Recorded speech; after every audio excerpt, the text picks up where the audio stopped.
बिस्मिल्लाहिर्रहमानिर्रहीम। अस्सलाम वालेकुम रहमतुल्लाहि वबरकातुहू।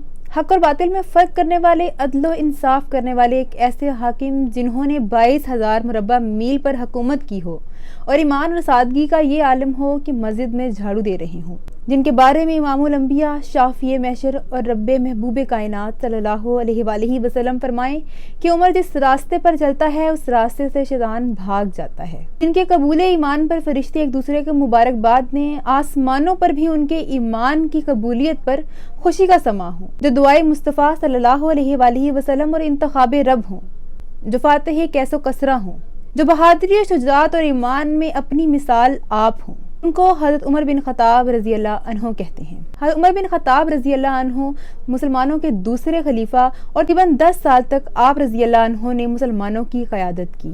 इनके ईमान लाने से पहले जुमेरात की रात नबी पाक सल्लल्लाहु अलैहि वसल्लम ने दुआ फरमाई कि या अल्लाह, मुझे उमर बिन ख़त्ताब या अमर बिन हशाम दोनों में से जिसे तू चाहे अता कर दे। अमर बिन हशाम अबू जहल का नाम था, लेकिन ए अल्लाह, मेरी ख्वाहिश उमर बिन ख़त्ताब की है।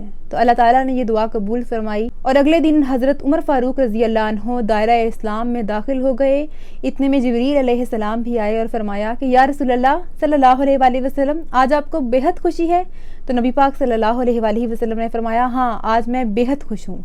तो जिब्रील अमीन कहने लगे कि आज आसमानों पर भी फरिश्ते खुशियाँ मना रहे हैं और एक दूसरे को उमर के इस्लाम लाने की मुबारकबाद दे रहे हैं। अब हमें हज़रत उमर बिन ख़त्ताब रज़ी अल्लाह अन्हो की ईमान लाने का वाक़या और उनकी तमाम हिस्ट्री मालूम है, लेकिन आज की वीडियो में हम वो तारीख साज़ कारनामे देखेंगे जिनकी बदौलत माशरे को एक ऐसा हुस्न मिला कि एक माशरा तश्कील में आया और आज भी लोग उस पर अमल पैरा हैं। बतौर खलीफा हज़रत उमर फ़ारूक रज़ी अल्लाह अन्हो को हज़रत अबू बकर सिद्दीक़ रज़ी अल्लाह अन्हो ने नॉमिनेट कर दिया था। हज़रत उमर फ़ारूक रज़ी अल्लाह अन्हो ने तकरीबन 10 साल दौरे हुकूमत की। इसी दौरे हुकूमत में मुस्लिम अफ़वाज दीन इस्लाम, इस्लामी तहजीब और इस्लामी तमद्दुन लेकर तमाम बर आज़मों पर पहुंची। इस वक्त दुनिया में 3 बर आज़मों का तस्वुर पाया जाता था: बर आज़म अफ्रीका, बर आज़म एशिया और बर आज़म यूरोप। और हर बर आज़म में ये फ़ौज अपना पैगाम लेकर पहुंची, फतुहात हासिल की और हज़रत उमर फ़ारूक रज़ी अल्लाह अन्हो के दौर में ही बैतुल मुक़द्दस फ़तह किया गया, कैसो कसरा फ़तह किया गया और बेशुमार इस्लामी फतुहात मुसलमानों के मुक़द्दर में आईं। मुफस्सिरीन के मुताबिक कुरान पाक में 26 मुकामात की निशानदेही की गई है जो हज़रत उमर फ़ारूक रज़ी अल्लाह अन्हो के मशवरे पर नाजिल हुई थी। हज़रत उमर फ़ारूक रज़ी अल्लाह अन्हो नबी पाक सल्लल्लाहु अलैहि वसल्लम से फरमाते कि या रसूलल्लाह सल्लल्लाहु अलैहि वसल्लम, मेरा मशवरा है कि यूं होना चाहिए। और वो तकरीबन 26 मुकामात हैं हज़रत उमर फ़ारूक रज़ी अल्लाह अन्हो की राय पर आयात नाजिल की। आज जो ये मैं पर्दा करके बैठी हूँ, ये भी हज़रत उमर फ़ारूक रज़ी अल्लाह अन्हो की राय थी कि मेरा मशवरा है कि मुसलमानों की औरतों को पर्दा करना चाहिए। फिर अल्लाह ताला का हुक्म नाजिल हुआ। यहीं से आप हज़रत उमर फ़ारूक रज़ी अल्लाह अन्हो की हिकमत दनाई और बसीरत और दूरंदेशी का अंदाज़ा लगा सकते हैं। हज़रत उमर फ़ारूक रज़ी अल्लाह अन्हो की ज़िंदगी इस बात की गवाह है कि दीन इस्लाम सिर्फ मुसलमानों का दीन नहीं, बल्कि ये तमाम इंसानियत का दीन है और ये इंसानों की ज़िंदगी संवारने के लिए आया है। हज़रत उमर की ज़िंदगी इस बात की गवाह है। उन्होंने जिस तरह माशरे को तश्कील दिया और जिस तरह फलाह बहबूद के काम किए, वो इस बात की दलील है कि इस्लाम चाहता है कि पूरी दुनिया में अमन हो और दीन इस्लाम का परचम हर जगह लहराए। आज हमारे यहाँ ये समझा जाता है कि नमाज पढ़ ली जाए या कुरान पढ़ लिया जाए तो यही दीन है, जबकि अगर वाकई ही कुरान पाक को पढ़ लिया जाए तो आपको समझ आए कि माशरे में कैसे रहना है, आपस के ताल्लुकात कैसे होने चाहिए, दूसरों से डील कैसे करना है, दूसरे ममालिक से ताल्लुकात कैसे होने चाहिए। हमने इस्लाम को सिर्फ पढ़ने तक महदूद कर दिया है, अपनी ज़िंदगी में हम लेकर नहीं आते, माशरे में नहीं लेकर आते।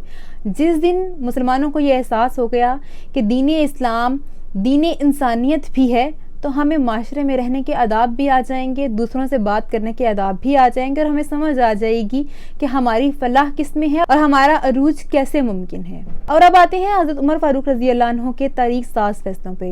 हज़रत उमर फ़ारूक रज़ी अल्लाह अन्हो ने ही शहर बसाए, उसमें सफाई का निज़ाम और डाक का निज़ाम कायम किया गया, फ़ौज में डिसिप्लिन कायम किया गया। उमर फ़ारूक रज़ी अल्लाह अन्हो के दौर में ही बच्चों, बूढ़ों और मज़दूरों की स्कॉलरशिप का ऐलान किया गया।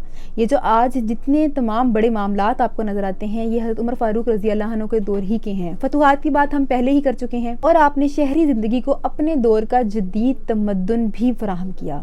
लेकिन बड़े ही अफसोस के साथ कि इतने बेहतरीन कानून होते हुए हम कहाँ आ गए और हमारा माशरा किस तरह पर चल रहा है और यहाँ किस कानून की बात की जाती है। جبکہ اسلام کے بنائے ہوئے قانون ہمارے پاس تھے، عمر لا ہمارے پاس ہے۔ آج بھی اگر ہم چاہیں تو ترقی کی راہ پہ گامزن ہو سکتے ہیں، لیکن صرف بات یہ ہے کہ ان کی سیرت کو پڑھنا پڑے گا اور اسلام کو جاننا پڑے گا۔ یہاں علامہ اقبال کا ایک مجھے شعر یاد آ گیا: گوادی ہم نے اسلاف سے جو میراث پائی تھی، ثریا سے زمیں پر ہم کو آسمان نے دے مارا، مگر وہ علم کے موتی اور کتابیں اپنے آبا کی، جو دیکھیں ان کو یورپ میں تو ہوتا ہے دل سی پارا۔ تو مراد یہ ہے کہ اپنے اسلاف سے جڑنے کی کوشش کیجئے، ان کو پڑھیے اور سمجھیے اور اسلام کو جانیے۔ یہی ہماری ترقی کا راستہ ہے۔ ہمیں کسی قانون کی ضرورت نہیں ہے، ہمارے دین اسلام نے ہمیں تمام قانون پرووائڈ کیے ہوئے ہیں۔ ہمیں معلوم ہے کہ ہمیں معاشرے میں کس طرح سروائیو کرنا ہے۔